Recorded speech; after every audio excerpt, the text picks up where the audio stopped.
kebanyakan ini adalah soal itu itu mencetong hubungan, aru mana nanti nolai itu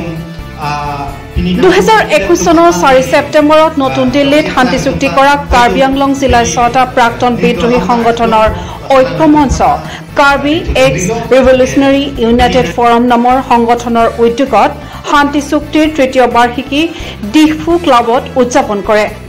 প্ৰাক্তন শীৰ্ষ বিদ্ৰোহী নেতা সংবিজিত ইংতি কাঠাৰকে ধৰি বহু প্ৰাক্তন বিদ্ৰোহী নেতা উপস্থিত থকা এই তৃতীয় বৰ্ষপূৰ্তিত শান্তি চুক্তিৰ দফাসমূহ ৰূপায়ণ আৰু বিভিন্ন উগ্ৰপন্থী সংগঠনসমূহৰ প্ৰাক্তন নেতা কেডাৰসকলৰ সংস্থাপনকে ধৰি বহু কেইটা বিষয়ত আলোচনা অনুষ্ঠিত হয় বুলি জানিব পৰা গৈছে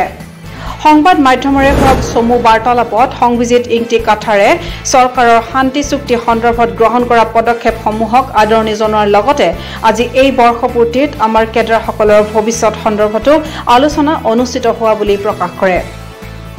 আমাৰ সংগঠনসমূহৰ সদস্য 1926 জন বুলি প্ৰকাশ কৰি চৰকাৰে ইতিমধ্যে 4 লাখ টকাকৈ আৰ্থিক সাহায্য প্ৰদান কৰা বুলি জানিবলৈ দিয়ে কাৰ্বি আংলং স্বায়ত্তশাসিত পৰিষদেও 50,000কৈ আৰ্থিক সাহায্য প্ৰদান কৰা বুলি কাঠাৰে সদৰি কৰে এই ক্ষেত্ৰত সন্তুষ্টি প্ৰকাশ কৰি কাঠাৰে কেডাৰসকলক সংস্থাপনৰ বাবে আৰু অধিক ব্যৱস্থা গ্ৰহণ কৰাৰ আহ্বান জনায় ইতিমধ্যে শান্তি চুক্তি সম্পন্ন হৈ গৈছে হে আমাৰ সংগঠনসমূহৰ সদস্যসকলৰ বিৰুদ্ধে থকা গোচৰসমূহ চৰকাৰে এতিয়া উঠাই লোৱা উচিত বুলিও সংবিজিত কাঠাৰে মন্তব্য কৰে আনেগৰাকী বিদ্ৰোহী নেতাই শান্তি চুক্তি মৰ্মে আমি কিছু আৰ্থিক সাহায্য লাভ কৰিলো বুলি সদৰি কৰি কয় যে ৰাজ্য চৰকাৰৰ পৰা বিদ্ৰোহী নেতা কেডাৰসকলক ষ্টাইফেন দিয়াৰ কথা চুক্তিত উল্লেখ আছে আৰু ইতিমধ্যে কেএল এনএলএফৰ প্ৰাক্তন নেতা কেডাৰসকলক এই ষ্টাইফেন প্ৰদান কৰা বুলি উল্লেখ কৰি আন সংগঠন কেইটাৰ নেতা কেডাৰসকলেও অতি শীঘ্ৰে এই ষ্টাইফেন লাভ কৰিবলৈ সক্ষম হ'ব বুলি আশা প্ৰকাশ কৰে ৰাজনৈতিক সংস্থাপনৰ বিষয়টো সন্দৰ্ভত তাৎপৰ্যপূৰ্ণ মন্তব্য কৰি কয় যে আমাৰ 6টা বিদ্ৰোহী সংগঠনৰ 6 গৰাকী নেতাক পৰিষদৰ বিভিন্ন বিভাগত অধ্যক্ষ পদত নিযুক্তি দিয়া হৈছে যদিও আগন্তুক পৰিষদৰ নিৰ্বাচনত পৰিষদৰ আসনৰ সংখ্যা বৃদ্ধি পালে ৰাজনৈতিক ক্ষেত্ৰখনত আমাৰ অংশীদাৰিত্ব থাকিব বুলি আমি আশাবাদী অসম বিধানসভাৰ নিৰ্বাচন সমাগত বুলি তাৎপৰ্যপূৰ্ণ মন্তব্য কৰি নিৰ্বাচনত এই 6টা সংগঠনৰ নেতা কেডাৰৰ ভূমিকাৰ ইংগিত প্ৰদান কৰে নেতাগৰাকীয়ে এমওএ চুক্তিৰ আলোচনাৰ মৰ্মে মানে কেনেকুৱা ধৰণৰ কি হ'ল হয় আজি আমাৰ আজি 3rd এনিভাৰ্চাৰী সেইকাৰণে আমাৰ 6 সংগঠনৰ গোটেই কেডাৰ্ছবিলাকক লগত লৈ পেলাই আমি আলোচনা কৰিছোঁ আমাৰ সংগঠনৰ ভৱিষ্যত কি পৰিকল্পনা আছে এইবিলাক আমি আলোচনা কৰিছোঁ আৰু এতিয়া চৰকাৰৰ ফালৰ মানে কি ক'ব যে প্ৰায় মানে সম্পূৰ্ণ হোৱা নাই আপোনালোকৰ কাম কাজক লৈ পেলাই হয় চৰকাৰৰ সকলেও আপোনালোকৰ সদস্যসকলেও পাব্লিক মিটিঙত এনি আদাৰ চৰকাৰৰ ফালৰ পৰাতো এনেই চাওক আমি আমাৰ সংগঠনৰ সদস্যৰ সংখ্যা বহুত 1926 জন 1926 কেডাৰক চৰকাৰে অলৰেডি ভাৰত চৰকাৰৰ ফালৰ পৰা 4 লাখ টকাকৈ সংস্থাপন দিছে এতিয়া এইটো আমাৰ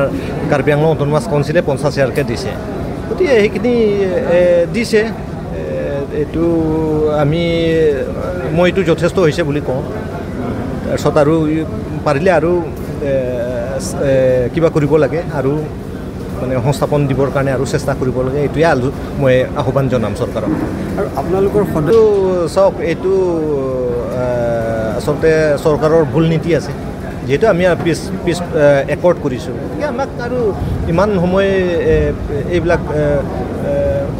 ফচাই থোৱা কোনো যুক্তি নাথাকে মোৰ মতে যেহেতু পিছ একৰ্ড হৈ গৈছে শান্তি চুক্তি হৈ গৈছে এইটোতো চৰকাৰে এইটো শুধৰাব লাগিব এইটো অতি সোনকালে সকলো কেছ উইথড্ৰ হ'ব লাগিব মই আহ্বান জনাম অসম চৰকাৰক আৰু ভাৰত চৰকাৰক আনেগৰাকী বিদ্ৰোহী নেতাই শান্তি চুক্তি মৰ্মে আমি কিছু আৰ্থিক সাহায্য লাভ কৰিলো বুলি সদৰি কৰি কয় যে ৰাজ্য চৰকাৰৰ পৰা বিদ্ৰোহী নেতা কেডাৰসকলক ষ্টাইফেন দিয়াৰ কথা চুক্তিত উল্লেখ আছে আৰু ইতিমধ্যে কেএল এনএলএফৰ প্ৰাক্তন নেতা কেডাৰসকলক এই ষ্টাইফেন প্ৰদান কৰা বুলি উল্লেখ কৰি আন সংগঠন কেইটাৰ নেতা কেডাৰসকলেও অতি শীঘ্ৰে এই ষ্টাইফেন লাভ কৰিবলৈ সক্ষম হ'ব বুলি আশা প্ৰকাশ কৰে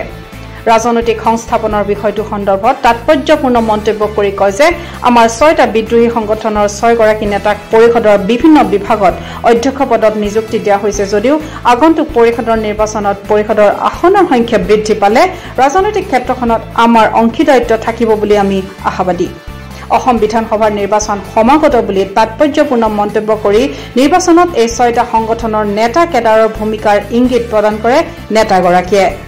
ডিফুৰ পৰা সাইদুল ইছলামৰ ৰিপৰ্ট, আছাম টাইমছ পোষ্ট।